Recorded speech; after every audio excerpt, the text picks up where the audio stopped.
नमस्कार, आप देख रहे हैं सतर्क भारत। मैं हूं अनुकृति श्रीवास्तव और आप सभी का स्वागत करती हूं हमारे शो जनता की आवाज में।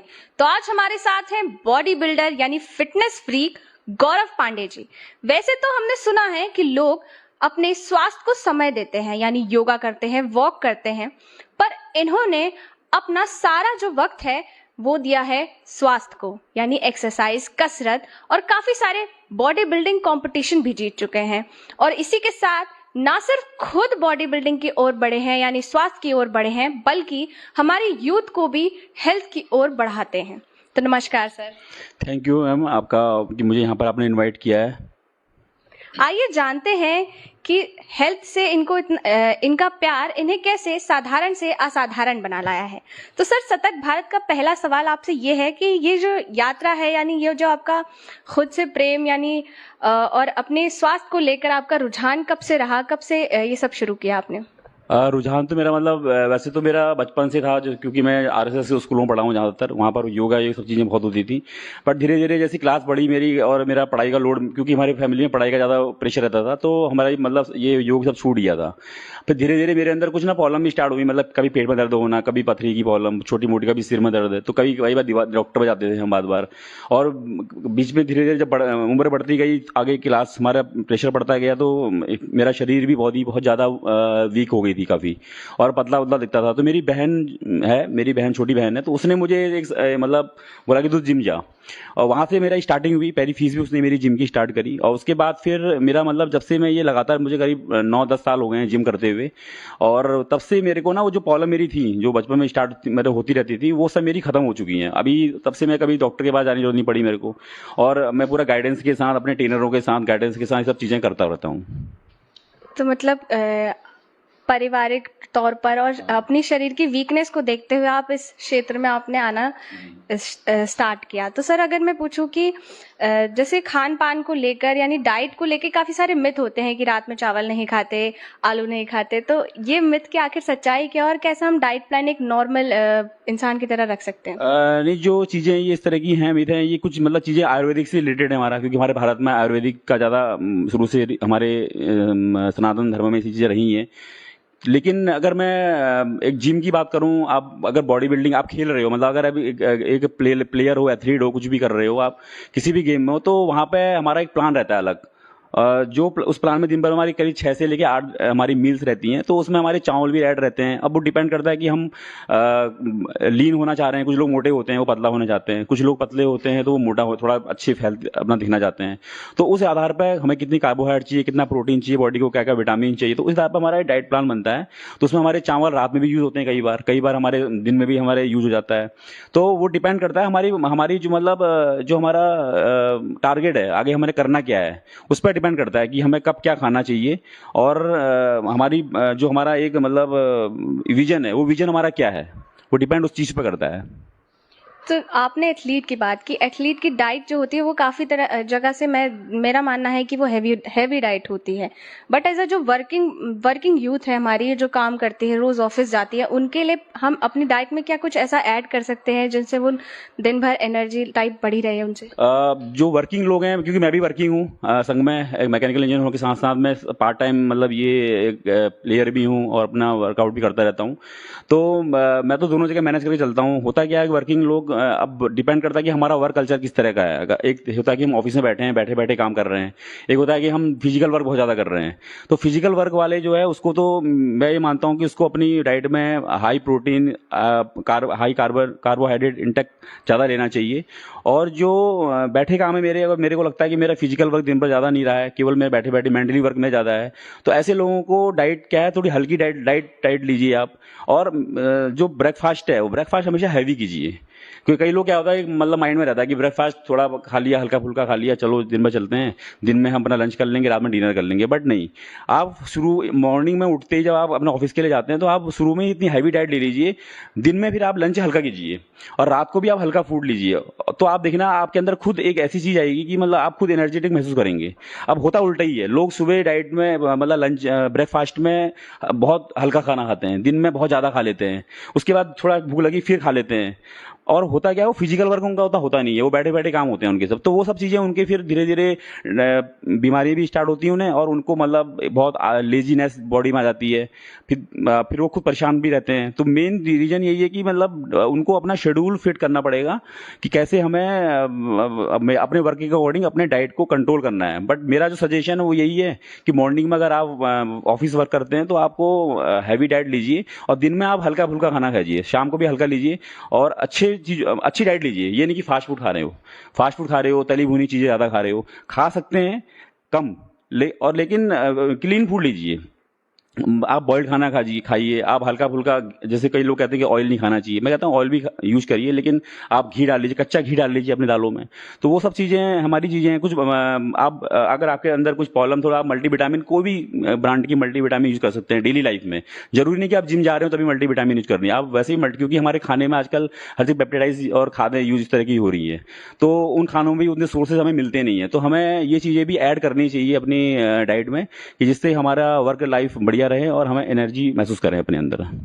सर, आपने मल्टीविटामिन्स की बात की है तो हम प्रोटीन शेक्स पर आ जाते हैं। इस पे आकर आजकल काफ़ी कंट्रोवर्सी चल रही है। काफ़ी सारे लोग सोशल मीडिया पर भी आके कहते हैं कि जो ये प्रोटीन शेक्स हैं ये लाइक ठीक नहीं होते हैं, इसे डाइजेस्ट करने में काफ़ी टाइम लगता है। तो इसकी सच्चाई क्या है?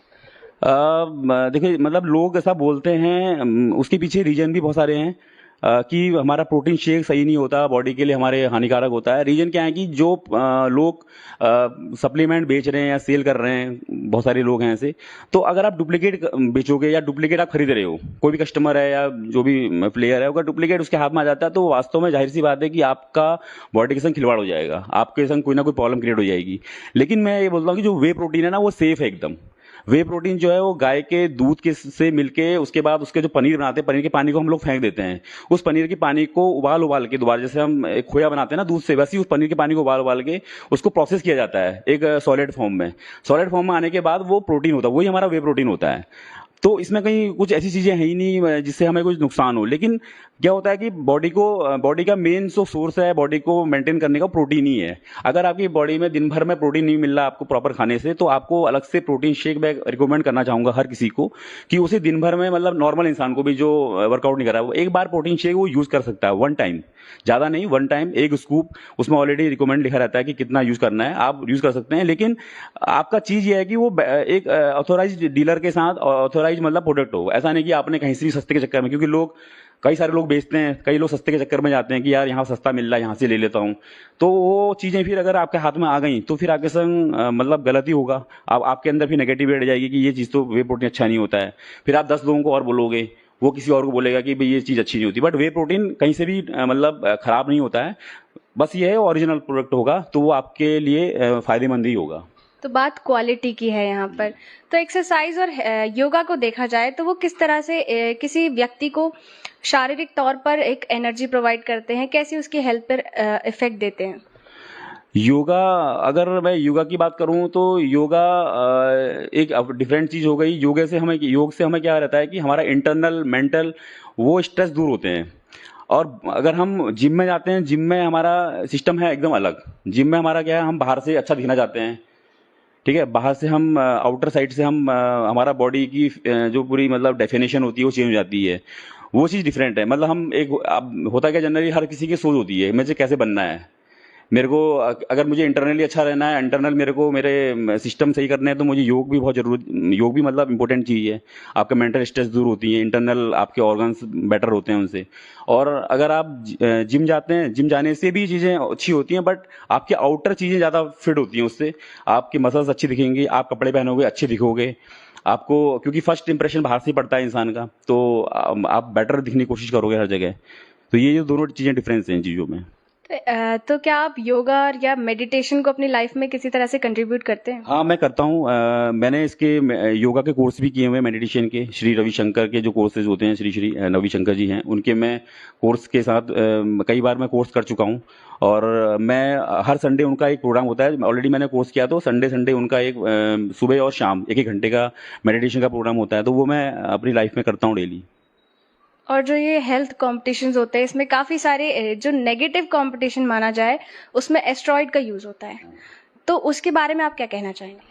हेल्थ, देखिए हेल्थ जो भी जितने भी मतलब हमारे कंपटीशन होते हैं बॉडी बिल्डिंग में स्पेशली, एक तो सबसे एक्सपेंसिव गेम है बॉडी बिल्डिंग मतलब वर्ल्ड का। और जो इसमें स्टेरॉइड यूज होते हैं, देखिए ये क्या है कि आपको करने मतलब यह है कि अगर आपको कंपटीशन खेलना है, क्योंकि क्या शुरू से ना एक मतलब सिस्टम बन चुका है सही, और ये बॉडी बिल्डिंग आई है बाहर से, हमारे देश की तो है नहीं। हमारे देश में तो मतलब शुरू से ही पहलवानी और सब चलती थी, बाहर से आई है। तो बाहर से ये चीजें ऐसी आ चुकी हैं यहाँ पर। अगर आपको आगे बढ़ना है इस गेम में, आपको इंडिया में खेलना है, आपको भी इंटरनेशनल खेलना है, तो आपको उनके संग कम्पीट करना है, तो आपको ये चीजें करनी ही पड़ेंगी।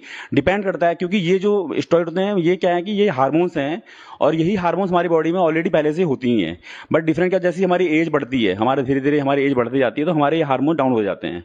और फिर हम क्या करते हैं लोग कि एक्सटर्नल हार्मोन्स यूज करते हैं, जिससे कि हमारे अंदर वो ग्रोथ पैदा करते हैं। और हर एक चीज़ के अलग अलग हार्मोन्स होते हैं। आपके मतलब मसल्स के हार्मोन्स अलग होते हैं, आपके रिब्ड होने के हार्मोन्स अलग होते हैं। वो आपके मतलब कोच के थ्रू, या आपके जो भी आपके कोच होंगे उनके थ्रू पता चलेगा आपको कि कैसे कैसे आपको क्या क्या चीज़ यूज करनी होती है। बट मैं ये कहना चाहूँगा कि यूथ जो होता है, आपका हमारा यूथ है, जो लोग मतलब जिम जा रहे हैं, जिनका मतलब टारगेट एथलीट बनना नहीं है, केवल हेल्थ रखना चाहते हैं, उनको कभी ये चीज़ें यूज नहीं करनी चाहिए। क्योंकि कहीं ना कहीं ये हमारे क्या है कि एक्सटर्नल होती हैं, और ये बहुत पावरफुल होती हैं। हमारे जो नेचुरल हार्मोन्स होते हैं उनसे भी ज़्यादा पावरफुल होती हैं, और ये हमारे कहीं ना शरीर को मतलब करती ही हैं। बट अगर आप खिलाड़ी नहीं बनना चाहते लाइफ में, आपको नॉर्मल जिंदगी जीनी है और आप फिट रहना चाहते हैं, तो उस कंडीशन में आपको कभी भी एनाबॉलिक्स यूज नहीं करनी चाहिए। मैं हर किसी को, आज भी वैसे लोग पूछते हैं कई बार, मैं हर किसी को मना करता हूँ। हाँ, आपको गेम में जाना है, आपको आगे खेलना है, तो वहां पर आपकी एक मतलब कंडीशन बनती है ऐसी। अगर आप नहीं करोगे तो आप पीछे हो जाओगे उन लोगों खिलाड़ियों से, क्योंकि ऑलरेडी चल रहा है सही। तो ये चीज़ों में मतलब यह है कि चल रही हैं, तो इसमें अभी किसी का कोई वो है नहीं इसमें। बट ये है गलत, मैं इस चीज़ को एक्सेप्ट करता हूँ, ये चीज़ गलत है।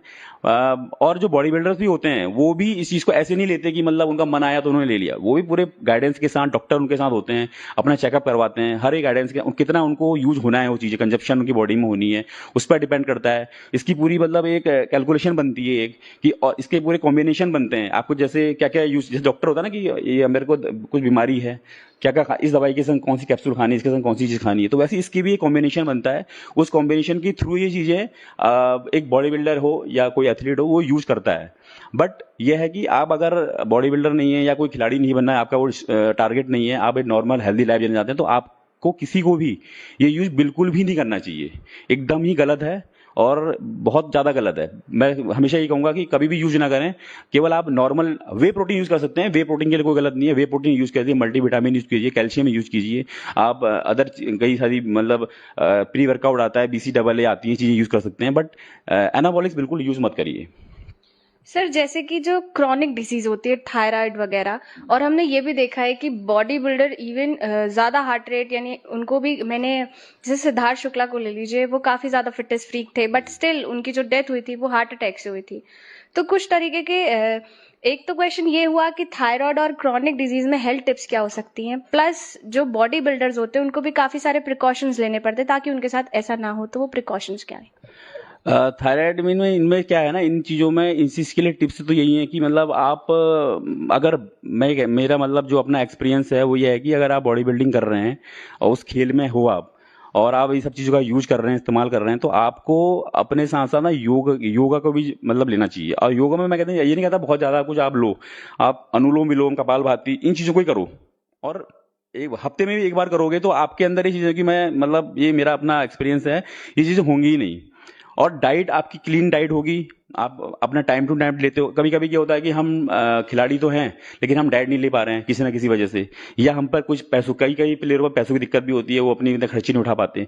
तो वो सब चीज़ें मतलब ये सब चीज़ें क्रिएट हो जाती है जब प्रॉब्लम, तो ये सब प्रॉब्लम बीमारी भी इंसान को लगती हैं अगर आप प्रॉपर डाइट ले रहे हो। जो आप, और दूसरी चीज़ है कि आपका कोच जो है वो मतलब नॉलेजेबल होना चाहिए। क्योंकि जनरली जिम में लोग जा रहे हैं या कहीं भी जाते हैं, लड़के होते हैं नए नए उम्र के, तो वो क्या करते हैं, जिम की डेकोरेशन देखते हैं, अच्छा जिम है, खूबसूरत है, चमक रहा है, तो वो एडमिशन ले लेते हैं। मैं ये कहना चाहूँगा, मैसेज देना चाहूँगा लोगों को कि आप जिम ज्वाइन करने से पहले जिम की डेकोरेशन ना देख के, जिम के ट्रेनरों के बारे में, वहाँ के ऑनर जो हैं, और कई वहाँ पर जो लोग काम ऑलरेडी उस जिम में वर्कआउट कर चुके हैं, पुराने लोग, और अलग अलग लोगों से आप एक बार पर्सनल डिस्कशन भी करो, कैसा है, बेटर है, क्या है क्या नहीं है, तभी जाकर डिसीजन लो कि किस जिम में आपको जाना है, कैसे आपको वहाँ पर वर्कआउट करना है। ये नहीं कि आपने जिम की शक्ल देखी और आप चले गए। तो ये भी एक रीजन है, क्योंकि आप गलत लोगों के बीच में जाओगे, गलत अगर रास्ते में पड़ गए तो आपको फिर खुद भी नुकसान ही होने वाला है। तो ट्रेनर का बहुत बड़ा रोल रहता है। सर, जैसे यूथ को देखा जाए, यानी जो आने वाली जो हमारी पीढ़ी है उसको देखा जाए, तो वो ज़्यादातर सोशल मीडिया पे है, फ़ोन पे है, हेल्थ एक तरीके से बिल्कुल डाउन है। तो हम बच्चों को शुरुआत से ही कैसे उन्हें फिटनेस की ओर रख सकते हैं, उनको क्या एक्टिविटीज़ करा सकते हैं? हाँ, ये मतलब बहुत अच्छा क्वेश्चन है आपका कि बचपन से वो चीज़ हमें डालनी चाहिए। होता क्या है कि अभी सोशल मीडिया में भी रीजन आने का यही है कि जैसे कोविड भी आया था, उसके बाद सब कुछ ऑनलाइन ही हो गया, पढ़ाई भी ऑनलाइन होने लगी है हमारी। और कई सारे हमारे ऑफिशियल वर्क लोगों के जो ऑफिस में काम करते हैं उनके भी ऑनलाइन वर्किंग स्टार्ट हो गई है। तो इससे प्रभाव तो पड़ा ही है, मतलब कुछ बीमारी आने से लोगों को भी एक ऐसी आदत लग गई है मोबाइल की, इंटरनेट की, लोग उसी में रहते हैं। दूसरा क्या है, थोड़ा दुनिया दिखावे की दुनिया आजकल ज़्यादा है, चमक दमक की दुनिया है, ग्लैमर, लोग हर आदमी ग्लैमर पसंद कर रहा है ना। कुछ लोग ऐसे बड़े बड़े सेलिब्रिटीज़ को देख के भी उनकी कॉपी करने की कोशिश करते हैं। तो हर आदमी मतलब इंस्टाग्राम में, फेसबुक में, इन चीज़ों में लगा हुआ है। तो मेरा मानना यह है कि इन चीज़ों को दूर करने के लिए बचपन से बच्चे को आपको ढालना पड़ेगा उसको। जैसे कि वो पढ़ाई कर रहा है, अगर वो पढ़ रहा है स्कूलों में, तो उसको आप बचपन से ही मतलब घर में एक्सरसाइज करवाइए। जरूरी नहीं कि जिम भेजना, आप घर में एक्सरसाइज कराइए। घर में कुछ छोटे मोटे योग, उसको योग की मतलब कई सारे ऐसे टीवी भी डेली आता ही है, आप उनको घर में योग करने की मतलब एक सलाह दीजिए, उनके संग करिए। मतलब एक होता सलाह देना, एक होता करना। अगर आप पेरेंट्स खुद करेंगे तो बच्चे भी आपको देख के करेंगे। अब आप खाली उनको बोलोगे करो करो करो, तो वो एक दो दिन करेगा, भी नहीं करेगा। तो वो बचपन से हर एक पेरेंट्स को अपने बच्चों को आदत डालनी चाहिए करने की। तो जैसे ही आदत डालोगे, उनके संग वही सब चीज़ें करोगे आप, तो उनको भी वो चीज़ें फॉलो करेंगे और वो आगे जाके वो चीज़ को कंटिन्यू करते रहेंगे। तो बच्चों की आदत अच्छी हो जाएगी। अब जैसे मैं एग्जाम्पल छोटा देता हूँ, यही बगल में हमारे आवास में कई सारे स्कूल ऐसे बगल में ही हैं, 200-300 मीटर की दूरी पर घर होता है लोगों का। वो बच्चों को बाइक में बैठा के ले जाते हैं, तो सबसे गलत चीज़ है। कल को वही बच्चे क्या करेंगे, बड़े होंगे, वो अपने पेरेंट्स से डिमांड करेंगे कि मुझे बाइक चाहिए। तो आप 200-300 मीटर की दूरी पैदल नहीं चल सकते, आपके मतलब बच्चे चलने लायक बच्चे हैं, तो फिर आप सोच सकते हो कि आगे जाके क्या होने वाला है। वो गलत ही होना है, और कल को माँ बाप को परेशान भी करते हैं धीरे धीरे। तो मतलब छोटी छोटी चीज़ों में हमें स्वास्थ्य को लेकर एंटर करना चाहिए, जैसे कि पैदल चलना और साइकिलिंग करना। ओके सर, तो अगर मैं ये पूछूं कि आप फिटनेस के अलावा और किन क्षेत्रों में आप काम करते हैं? फिटनेस के अलावा सबसे पहले तो मैं एक मैकेनिकल इंजीनियर हूँ, एक ऑटोमोबाइल कंपनी में, 4 व्हीलर कंपनी में। उसके अलावा फिर मैं थोड़ा बीच में मैंने एक बार स्टार्ट भी किया था, सोशल वर्क भी स्टार्ट, एक शौक चढ़ा था मुझे। तो हो तो अभी भी रहा है, बट वो दूसरे रूप में हो रहा है, फिटनेस के रूप में हो रहा है। पहले मैं वैसे ही जनरल कहीं प्लांटेशन करा, कहीं किसी को फूड डोनेशन कर दिया करता था। हमारी एक टीम होता करती थी, बट वो टीम भी हमारी थोड़ी बिखर गई। कुछ लोग बाहर के थे मेरी टीम में, अलग अलग जगहों के थे, स्टेट के थे। तो हम अब क्या करते हैं कि हमने इंजीनियर होने के साथ साथ मैं एक प्लेयर हूँ, मतलब एक बॉडी बिल्डिंग में और एक पावर लिफ्टिंग आयरन स्पोर्ट्स के अंदर और स्ट्रॉन्ग मैन के अंदर। तो और उसके अलावा हम ये प्लेयर के साथ साथ मैंने एक चीज़ और भी स्टार्ट करी है कि जहाँ जहाँ ये आयरन स्पोर्ट नहीं होता, जैसे रुद्रपुर में कभी आयरन स्पोर्ट जो जानते भी नहीं थे, जिमों में आप जाओगे तो लोग खाली केवल बॉडी वर्कआउट करते, बेंच मार ली, बाइसेप बना लिए, ट्राइसेप बना लिए हैं, थाइज बना ली।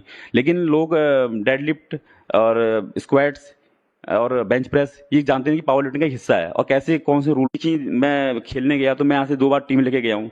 जब टीम लेके गया भी धीरे धीरे हमें भी लगा कि हमें अपने शहर में भी ये चीज़ें स्टार्ट करनी चाहिए। तो हमने ही पहले रुद्रपुर में ये चीज़ें स्टार्ट करी हैं, और आज की डेट में आप जिम में कहीं जाओ तो मैक्सिमम लोग डेड लिफ्ट, बेंच प्रेस और स्क्वाट ही करते हैं। हर अंदर के अंदर ही मतलब एक जागरूकता आ गई लोगों के अंदर कि यार हमें जीतना है, मतलब हमें प्राइज लेना, हम गोल्ड मेडल जीतना है, हमें कुछ मेडल लेके आने हैं, आगे बढ़ना है हमने। तो लोग, सब लोग, और हमें खुशी भी है कि हम अपने काम में सफल भी हुए हैं। और ऐसे ही हम धीरे धीरे हर शहर में, हर लोगों में, ऐसे ही मैं ये काम भी कर रहा हूँ कि मैं दूसरे शहर में जाके भी, मतलब जहाँ मैं रहता हूँ उससे अलग शहरों में जाके भी मैं ये चीज़ें मतलब लोगों को बता रहा हूँ और कर रहा हूँ। तो आप अवेयरनेस भी फैलाते हैं। सर, अवार्ड की बात आई तो अगर आप हमारी जनता को बता सकते हैं कि क्या अचीवमेंट और किस तरह की कंपटीशन में आपने आज तक भाग लिया है? मैंने मतलब 2000 जिम तो मैं 10 साल हो गए करते हुए मेरे को, लेकिन मैंने जो खेलों की दुनिया में मैं आया तो वो मेरा 2018 से स्टार्टिंग हुई मेरी। 2018 से पहला मैंने स्ट्रॉन्ग मैन उत्तराखंड का स्टेट लेवल का खेला था, जहाँ पर मैं ब्रॉन्ज मेडल लेके आया था। बट वहीं से मेरे अंदर वो आदत लगी थी, मतलब ब्रॉन्ज मेडल आया तो मतलब पहली बार में आया मेरा, और तब मेरे अंदर एक जागरूकता आ गई थी कि मतलब खुशी हुई थी मेरे को कि मैं सोचा कि इसमें कुछ आगे करा जाए इसमें। तो उसके बाद भी वहीं से मैं फिर मैंने कई सारे स्टेट स्ट्रॉन्ग मैन के खेले। नॉर्थ इंडिया में मैं सिल्वर मेडल रहा पावर लिफ्टिंग में। उसके बाद मैंने बॉडी बिल्डिंग में भी आया। मैं बॉडी बिल्डिंग में मैंने पहला जो बॉडी बिल्डिंग कंपटीशन था मेरा, उसमें मैं 5th प्लेस आई थी मेरी। और फिर उसके बाद दूसरा बॉडी बिल्डिंग कंपटीशन हुआ, उसमें सिल्वर मेडल था। फिर तीसरा बॉडी बिल्डिंग, उसमें भी सिल्वर मेडल रहा मेरी वेट कैटेगरी में। उसके बाद फिर मैं दोबारा तैयारी करी मैंने, तो फिर बॉडी बिल्डिंग में मैंने मिस्टर उत्तराखंड भी रहा एक बार। उसके बाद फिर मिस्टर उत्तराखंड तो मैं कई बार रह चुका हूँ। फिर मैं एशियन बॉडी बिल्डिंग खेली थी, मिस्टर एशिया मैंने दिल्ली में हुई थी। तो वहाँ पर मैं टॉप 5 में था, 5वीं प्लेस निकालते हैं वहाँ वेट कैटेगरी में, 5वां नंबर मेरा ही था वहाँ पे। और स्ट्रॉन्ग मैन में मैं नेशनल लेवल पर गोल्ड मेडल रहा हूँ अपनी वेट कैटेगरी में। तो ये सफ़र मेरा चल रहा है अभी भी, और आगे जाके मेरे को मतलब कुछ आउट ऑफ अपने कंट्री से बाहर भी जाना है। वो प्लान भी था, बीच में कोविड आ गया था तो नहीं जा पाए थे हम। तो वो भी तैयारी चल रही है। असंग में हम लोगों को जागरूकता फैलाई भी रहे हैं कि स्पोर्ट्स खेलो, और बहुत सेफ स्पोर्ट्स है, बढ़िया स्पोर्ट्स है, और इस तरह आओ और अपने देश का नाम भी रोशन करो और अपने परिवार का नाम भी रोशन करो। काफी प्रेरणादायक आपकी अचीवमेंट लिस्ट है। सर, एक आखिरी सवाल मेरा यही रहेगा कि सतर्क भारत के माध्यम से अगर आप आज जुड़े हैं तो हमारी जनता को, यूथ को कोई मैसेज देना चाहेंगे? हाँ, मैं ये जरूर मैसेज देना चाहूँगा कि सतर्क भारत जो भी लोग चैनल देख रहे हैं, पहले तो चैनल सब्सक्राइब कर लें लोग, और इसको लाइक करें। और अच्छा काम कर रहे हैं आप लोग कि आप इस तरह से एक प्लेटफॉर्म आपने तैयार किया है यहाँ पे, और जिससे लोगों के अंदर एक पॉजिटिविटी आए पब्लिक के अंदर। और मैसेज मेरा जो मेन है वो ये है कि जो भी लोग यूथ है, चाहे वो छोटे एज के हों, बड़े एज के हों, चाहे कुछ उम्र दराज लोग भी हों, तो वो अपनी फिटनेस, क्योंकि दुनिया में देखिए आज अभी कोविड फैला, ये फैला, लोगों ने देखा, लोगों ने इस चीज़ को झेला भी है कि बीमार कितने लोग हुए हैं। कुछ लोग मतलब इंटरनली, मतलब बाहर से तो देखने में अच्छे हैं, लेकिन अंदर से इतनी बीमारियां उनके अंदर हैं। और डॉक्टरों में चले जाओ आप, आज मतलब ये हाल है कि मतलब वहाँ पर लाइनें लगी रहती हैं। तो फिटनेस सबसे ज़्यादा ज़रूरी है। और खाने को लेके हमें सजग रहें अपने, जहाँ भी मनाया वहाँ नहीं खाया, ऐसे ये सब चीज़ें ना करें। घर में अपने मतलब अपने अंदर थोड़ी लगाम रखें अपने अंदर, कि ये नहीं कि मन जो मिला वो खा लिया उल्टा सीधा कुछ भी। अच्छे खाने से खाएं, अपने फिटनेस को अपने वर्क कल्चर को देखते हुए अपने फिटनेस के रूटीन को फिट रखें। अगर आपके जिम जाने का टाइम नहीं तो आप दौड़ लगाएं, घर में कोई एक्सरसाइज कर लें।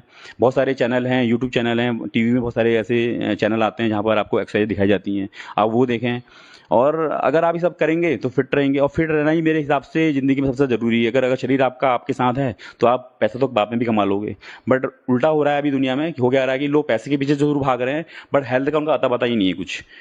तो बाद में जितना पैसा कमाते हैं ना, मेरा तो ये मानना है कि जितना पैसा कमाते हैं भी उतना वो हेल्थ में लगाते हैं। लेकिन अभी अगर उनसे बोलोगे कि आप एक्सरसाइज कर लो, जिम ज्वाइन कर लो, या आप ये अच्छी डाइट ले लो, तो होता क्या, देखिए अब जो भी अच्छी चीज़ें होती हैं ना वो महंगी भी होती हैं। वो सोचेंगे कि नहीं यार मैं इतना पैसा क्यों दूँ।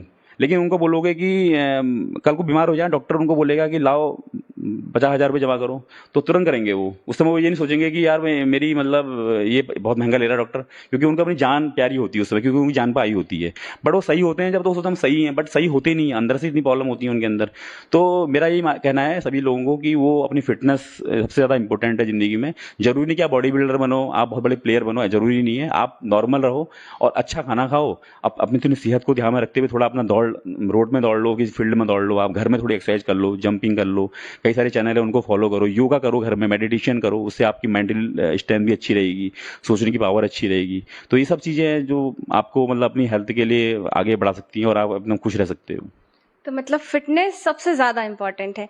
धन्यवाद सर, आज हमारे साथ जुड़ने के लिए, अपना एक अमूल्य समय निकालने के लिए बहुत बहुत शुक्रिया। और मुझे यकीन है कि जो हमारी जनता है वो बहुत प्रेरित हुई होगी आपसे, इंस्पायर हुई होगी, और ज़रूर आगे से अपने हेल्थ को लेकर अवेयर हो जाएगी।